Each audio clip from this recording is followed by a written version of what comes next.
Middle east धधक रहा है और दुनिया सहमी हुई है। ईरान और इजराइल आमने सामने हैं। इजराइल कसम खा चुका है कि वो ईरान को मिट्टी में मिला देगा। ईरान भी धमकी दे रहा है कि वो पीछे हटने वाली कौम नहीं, तो इजराइल के हर हमले का जवाब जरूर देगा। 7 अक्टूबर 2023 को हमास हमले के बाद इजराइल बदले की आग में धधक रहा है। इजराइल फोर्सेस अपने दुश्मनों को तबाह करने पर आमदा हो चुके हैं। गाजा से लेकर लेबनान तक रोजाना ऊंची ऊंची इमारतें जमींदोज हो रही हैं। इजराइल 7 मोर्चे पर एक साथ जंग लड़ने का ऐलान कर चुका है। ईरानी मिसाइल हमलों का जवाब देने के लिए आईडीएफ यानी इजराइल डिफेंस फोर्सेस की तैयारी अंतिम चरण में पहुंच चुकी है और ऐसा भी माना जा रहा है कि किसी भी दिन इजरायली सेनाएं ईरान के महत्वपूर्ण ठिकानों को निशाना बना सकती है। ईरान के सैन्य ठिकाने, तेल भंडार ही नहीं बल्कि न्यूक्लियर साइट पर भी खतरा मंडरा रहा है। इजराइल के इरादे कितने खतरनाक हैं, इसकी गवाही ये तस्वीरें जो अभी साथ में स्क्रीन पे चल रही हैं वो आपको जवाब दे रही हैं। इसी 27 सितंबर की बात है। संयुक्त राष्ट्र यानी जनरल असेंबली का सत्र चल रहा था। मानवता, मानवाधिकार, तरक्की, शांति और पर्यावरण, इन तमाम बड़ी बड़ी बातों पर चर्चा हो रही थी और तभी सबकी नजरें टिक गईं इजराइल के प्रधानमंत्री बेंजामिन नेतन्याहू और उनके हाथ में मौजूद 2 तस्वीरों के ऊपर। ये तस्वीरें कुछ और नहीं, दरअसल पश्चिम एशिया के 2 नक्शे थे। बाएं हाथ वाले नक्शे में मिस्र, सूडान, सऊदी अरब और भारत जैसे देश हरे रंग के साथ मौजूद थे और वहीं नेतन्याहू ने इन्हें दुनिया के लिए द ब्लेसिंग यानी वरदान बताया, जबकि उनके दाएं हाथ में जो नक्शा था उसमें थे ईरान, इराक, सीरिया और यमन और ये सभी देश काले रंग से रंगे हुए। नेतन्याहू ने इन्हें दुनिया के लिए द कर्स यानी श्राप करार दिया था। ये तस्वीरें इसलिए भी अहम थी क्योंकि हमास के साथ युद्ध होने के बाद नेतन्याहू पहली दफा संयुक्त राष्ट्र की महासभा को संबोधित करने पहुंचे और पहुंचे तो उनके हाथ में मौजूद ये तस्वीरें साफ बयां कर रही थी कि युद्ध भले ही गाजा और लेबनान में कहीं लड़ा जा रहा हो, लेकिन असल टकराव तेल अवीव और तेहरान के बीच।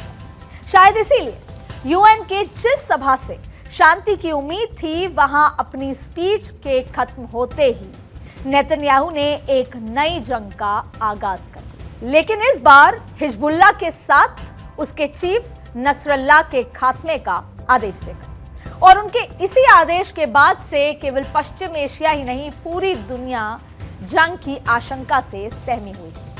ऐसी जंग की आशंका जो परमाणु युद्ध का कारण भी बन सकती। आज मैं बात पश्चिम एशिया की करूं, जहां ईरान और इजराइल आमने सामने हैं और जाहिर तौर पर ना सही लेकिन दोनों ही मुल्क परमाणु हैसियत रखते हैं और फिर इसके करीब है।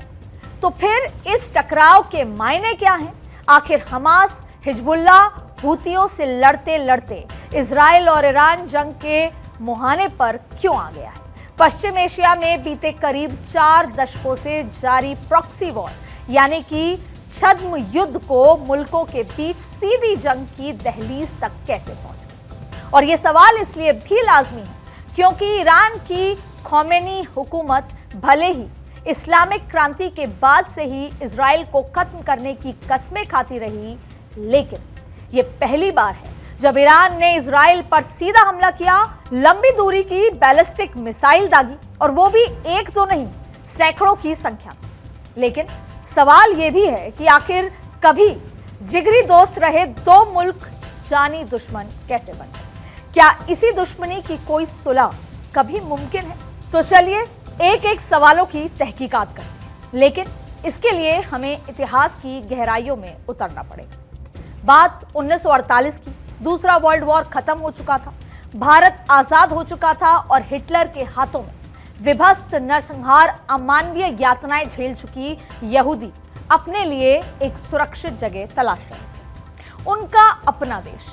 और इसी उम्मीद में दुनिया भर के यहूदी भूमध्य सागर और मृत सागर के बीच मौजूदा इस जगह का रुख करना शुरू कर देते हैं, उस जगह का जो धर्मशास्त्रों के अनुसार उनके पुरखों की जमीन थी, यहूदियों की जन्मस्थली थी।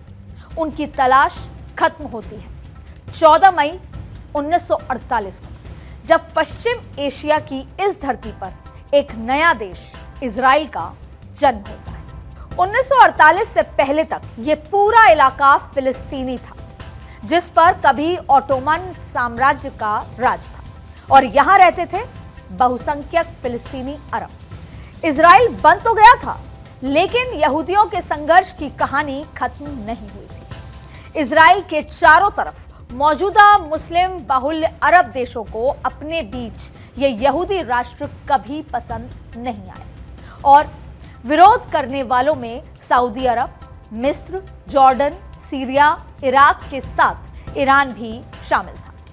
हालांकि जल्द ही हालात कह लीजिए या जरूरत, जल्द ही इजराइल और ईरान एक दूसरे के करीब आ गए, और ईरान तुर्की के बाद इजराइल को मान्यता देने वाला दूसरा मुस्लिम देश बन गया।